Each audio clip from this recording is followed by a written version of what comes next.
მისვენია. ვერასწრებ კი არა, უნდა მოვასწრო, მონახარ, იმუშაო, დაისტრესო, რაც არ შეგიძლია ისიც უნდა გააკეთო და ბოლოს მაინც ყველაზე ცუდი შენ უნდა აღმოჩნდეს.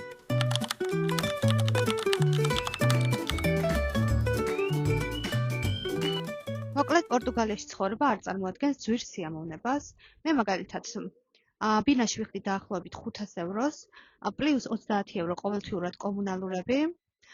და ჩემთვის ძალიან მნიშვნელოვანი იყო, რომ მქონდა ჩემი პირადი სივრცე, ჩემი პირადი სველი წერტილები და სამზარეულო. შემთხვევაში თუ თქვენთვის ნორმალურია, რომ გქონდეთ საერთო სამზარეულო, მაგალითად, ბევრად უფრო იაფად ნახავთ ოთახს, ვიდრე 500 евро.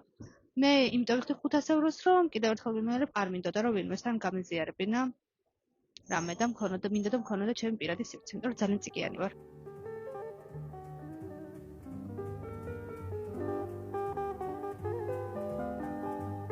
ამ ქვეყანაში შეგრძნება მოგვს, რომ დრომ არსად გადის და არსად არავის არასდროს არ ეჩქარება. ყველა წყნარად მშვიდად მიყვება ცხოვრების რიტმი. ჩემი უფროს მაგალითად სულ იმას მეუბნება, რომ ანა აქ არ ხარ, იმიტომ რომ დაიტანჯო, აქ ხარ, იმიტომ რომ იმუშაო და სიამოვნება მიიღო მუშაობისგან. და აი ეს სიტყვები ჩემთვის იმდენად უცხო იყო. მე პირადად ეს სიტყვები საქართველოში არასდროს არ მომისვენია. ვერასწრებ კი არა, უნდა მოვასწრო, მონახარ, იმუშაო, დაისტრესო, რაც არ შეგიძლია ისიც უნდა გააკეთო და ბოლოს მაინც ყველაზე ცუდი შენ უნდა აღმოჩნდე, თუ პატრონი არ ყავს.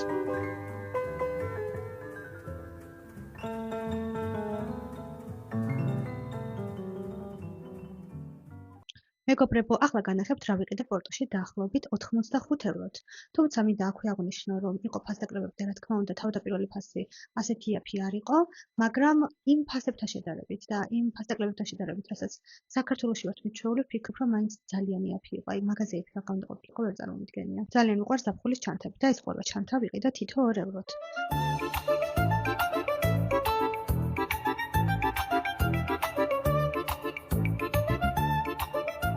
ზაფხულის შორტი ბერშკაში ეს ვიყიდე 4 ევროთ.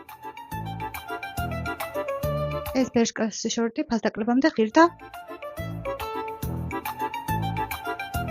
ეს კიდევ ერთი შორტი ზაფხულისთვის, ესეც ვიყიდე 4 ევროთ.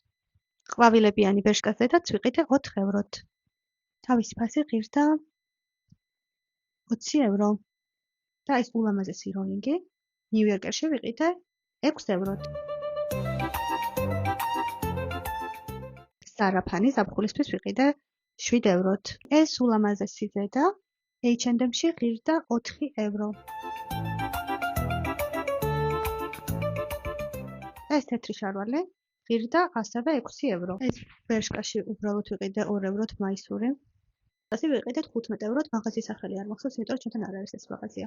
ეს კაბაც ვიყიდე 6 ევროთ. ეს კამარი ვიყიდე 1 ევროთ. და აი ეს ფეხსაცმელი ვიყიდე სტადივარიუსში 15 ევროთ.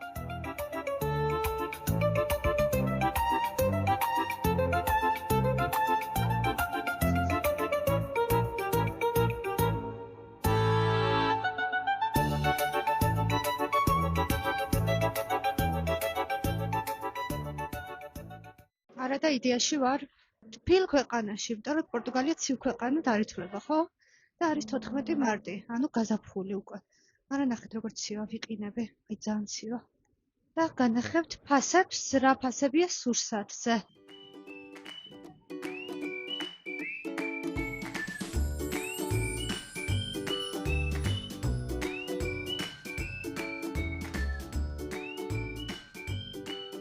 აი ეს განსაკუთრებულად ძვირი ღირს ხოლმე საქართველოში.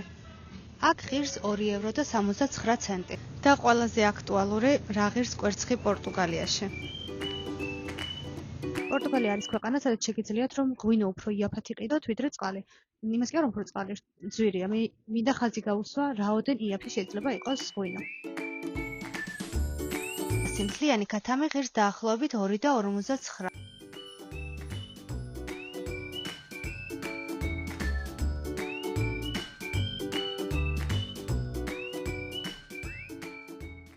ანუ პორტუგალიელს თუ ხელფასი აქვს 1000 евро და ქართველს თუ აქვს ხელფასი 1000 ლარი, პორტუგალიელი 1000 ევროთ ბევრ რამეს შეიძენს და იყიდეს, ვიდრე ქართველი.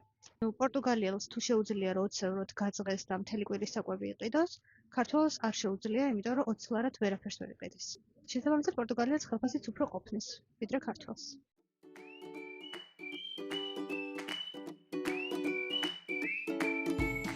ესეც ტუნა.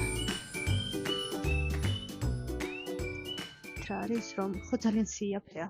და ხალხი კიდე წუწუნებს, რომ გაძვირდაო ცხოვრებოდა. წარმომიდგენია, სანამ გაძვირდებოდა, იქამდე რა ფასები იქნებოდა. არადა რომ მივდიოდი ვიფიქრე, ბევრ რამეს არ ვიყიდი, იმიტომ რომ მეზარება ხოლმე თრევა მერე სიმძიმის და მაინც შემომიყიდა რაღაცები. მოკლედ დღეს დილიდან მოვემზადე, გარეთ რო გავსულიყავი და ისე წვიმს, აზრი არ აქვს არსად გასვლას. თან აქ წვიმამ თუ დაიწყო, მერე გადაღება არ იცის, მთელი დღე წვიმს. და რაღაცნაირი წვიმა, თბილისშიც ხო წვიმს ხოლმე, მაგრამ აქ არ ვწვიმა, თან გასვლა.